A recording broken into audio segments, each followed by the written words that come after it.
मेरठ में ब्रह्मपुरी थाने की गौरीपुरा चौकी के समीप स्पोर्ट्स कारोबारी के घर लूटपाट के दौरान दंपत्ति की हत्या करने की घटना का आज पुलिस ने पर्दाफाश कर दिया। प्रेमपुरी के रहने वाले एलएलबी के छात्रों ने वारदात को अंजाम दिया था। पुलिस ने दोनों को दबोचकर लूटा गया सामान बरामद कर लिया। आरोपियों ने पुलिस को बताया कि वो अपना कारोबार शुरू करना चाहते थे, इसके लिए पैसे की जरूरत थी। उन्होंने 15 दिन रेकी कर डीके जैन के घर लूटपाट कर कारोबार शुरू करने का प्लान बनाया। आरोपियों को पता था कि कारोबारी का बड़ा बेटा नवीन रोजाना सुबह अपनी पत्नी और बेटे के साथ घूमने के लिए जाता है। कारोबारी की पत्नी के द्वारा लूट का विरोध करने पर बदमाशों ने दंपत्ति को गोली मारी थी।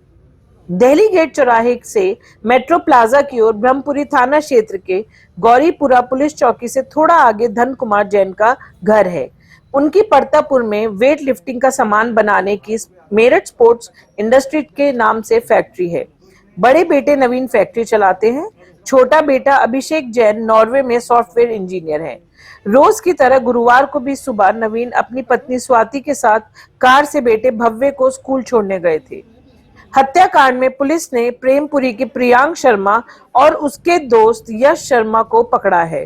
दोनों ने बताया कि गुरुवार सुबह 7:15 बजे हेलमेट पहनकर वे कारोबारी के घर में घुसे। उन्होंने अभिषेक और उनकी भतीजी अंशिका को रस्सी से बांध दिया। इसके बाद धन कुमार और अंजू जैन के कमरे में पहुंचे। अंजू ने बदमाशों का विरोध किया। उसके बाद दोनों की गोली मारकर हत्या कर दी। स्पोर्ट्स कारोबारी धन कुमार जैन की हत्या के बाद शुक्रवार तड़के उपचार के दौरान पत्नी अंजू जैन ने भी दम तोड़ दिया था। एसएसपी रोहित सिंह सजवान ने बताया कि 10 टीमें लगाकर वारदात करने वालों तक पुलिस पहुंची। दोनों बदमाशों की धरपकड़ कर ली गई है। उनके घर से लूटा हुआ सामान भी बरामद कर लिया है। बदमाशों का परिवार से कोई कनेक्शन नहीं है। रेकी करने के बाद वारदात की गई है। सीसीटीवी फुटेज के आधार पर ही पुलिस ने पूरी वारदात का सफल खुलासा किया है।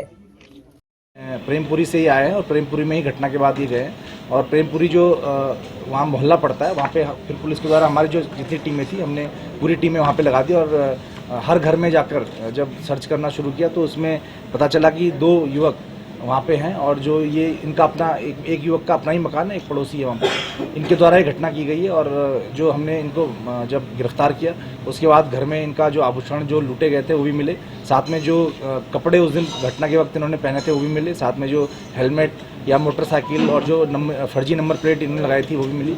जितने भी जिस चीज़ से इन्होंने घटना की थी, जो 32 बोर की जो देसी पिस्टल है वो भी मिली जिससे इन्होंने गोली चलाई थी।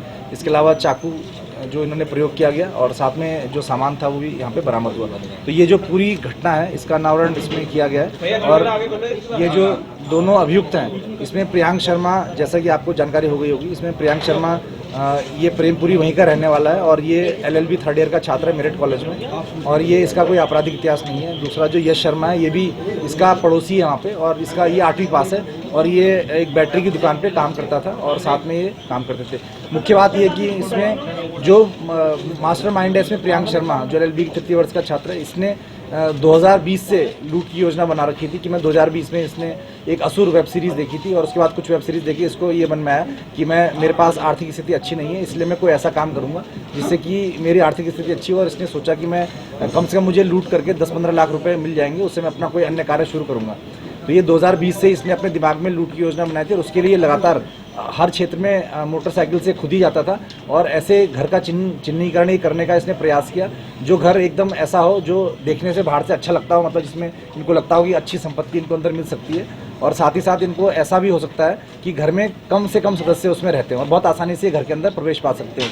तो इनके द्वारा जब ये पिछले 8-10 महीने से इसने लगातार उस रोड पर जब ये घूमता था, इसने देखा कि एक घर है और इस घर का जो गेट है वो सुबह जब खुलता है तो उसके बाद बंद नहीं होता है, वो गेट खुला ही रहता है और घर की जो भौगोलिक स्थिति इस तरह की है कि अगर वो बाहर से खड़े होकर देखेंगे तो अंदर का बेडरूम दिखता है, मतलब उतना लंबा उसमें जगह है कि अगर बाहर से कोई आदमी देखे तो अंदर तक का पूरा दिखता है कि क्या गतिविधि उसमें चल रही है। तो इसने अपनी पूछताछ में ये बताया कि कम से कम 50 बार वो उस घर के आसपास पूरे दिन भर रहता था। मतलब ये मैं जब घुसा तो शुरुआत में इसने सोचा कि उनको भी मैं एक कमरे में बंद करूंगा, लेकिन जो बुजुर्ग महिला हैं इनके द्वारा जब वो अपना वहाँ पे कंघी वगैरह कर रही थी तो हाथ इन पे लग गया, तो वो जो गोली है, पहली गोली वो छिटक कर जो है वो इनके जो पति हैं, जो बुजुर्ग वहाँ पे सो रहे थे, उनके लग गई। फिर दूसरी गोली जो है वो इसके द्वारा, जब वहाँ पे महिला के द्वारा हल्ला मचाया गया, आवाज़ की गई, तो उसके द्वारा फिर दूसरी गोली भी उनके मारी गई, तो उनके हाथ में लगी।